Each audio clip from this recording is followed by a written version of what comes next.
10 মাস হয়ে গেছে, অনেকে হতাশ বোধ করছেন। বাস্তবতা কি আসলে হতাশ হওয়ার মতো? না, হতাশ হওয়ার মতো না, একদমই হতাশ হওয়ার মতো না। আপনাদের ঘুম থেকে উঠে কি এখন শেখ হাসিনাকে দেখা লাগে? এর থেকে বড় শান্তি আর কি আছে? আপনাদের শেখ মুজিবের জিকির আজকার শোনা লাগে বিটিভি খুললে?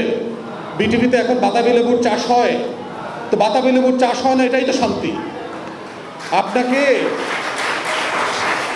আপনার সীমান্তে বিজিবি কি আগের মতোই নপুংসক হয়ে থাকে, না বাবুল কৃষক যে বাবুল কাস্তির মতো করে সবাই ওখানে বসে লড়াই করতেছে পাড়ায় মহল্লায়? অতএব হতাশ হওয়ার মতো কিছু নাই এখানে। যেটা হচ্ছে এর মানে এটা না সব হয়ে গেছে। আমার হতাশ হওয়ার মতো যেমন কিছু নাই, রাষ্ট্র পুনর্গঠনের যে লড়াই চলছে এটা চলতে হবে। রাষ্ট্র তৈরি করা, জাতি হওয়ার, এটা হচ্ছে পাহাড় কেটে কেটে উপত্যকা বানানোর একটা লড়াই।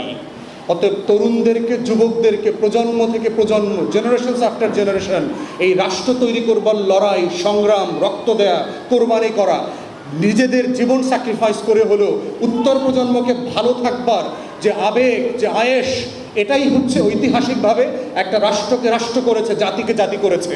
অতএব এই লড়াই আমাদের পূর্বপুরুষরা করে গেছে, আপনারা, তোমরা তরুণরা করেছো 24-এ। আমাদের উত্তর পুরুষের জন্য বাংলাদেশকে বাংলাদেশ বানানোর, এই জাতিকে জাতি বানানোর যে পাহাড় খননের কাজ চলছে, উপত্যকাকে সবুজ বানানোর কাজ চলছে, সূর্যের আলো এনে সেখানে ফুল ফোটাবার যে লড়াই চলছে, এই লড়াইটা চালিয়ে যেতেই হবে। এটাই একমাত্র শর্ত আগামী দিনের বাংলাদেশকে বিচারহীনতার সংস্কৃতি থেকে ফিরায় এনে আমার স্বপ্নের সেই বাংলাদেশ 2, 1400 শহীদদের দায় দরদের রাজনীতির নতুন রাজনৈতিক বন্দোবস্ত কায়েম করা সম্ভব।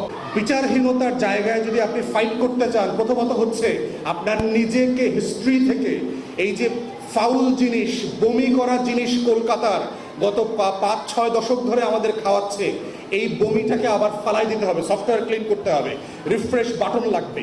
এই রিসেট বাটনই হচ্ছে বিচারহীনতার সংস্কৃতির আওয়াজকে আরো জোরদার করতে পারবে। এটা হচ্ছে আমার লড়াই।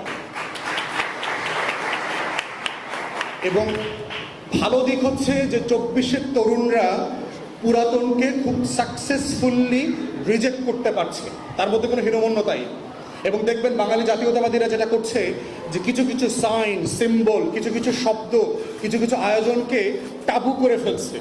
যেমন দেখবেন আপনি পাকিস্তানের কাশ্মীরে যদি যান আর যদি ভারতের কাশ্মীরে যান, দুই জায়গাতেই ঘুরতে গেছেন, আসার পরে আপনাকে কি কি প্রশ্নের মুখোমুখি হইতে হবে। ভাই কাশ্মীরে গেছিলাম, তাই নাকি? আচ্ছা, কি কি দেখলা? এটা দেখলা, সেটা দেখলা, ভারতের অংশ। আপনি যদি বলেন যে আমি পাকিস্তানের কাশ্মীরে গেছিলাম, তখন আপনারা কি জিজ্ঞেস করবেন? তুমি কি মাদ্রাসায় পড়ছো?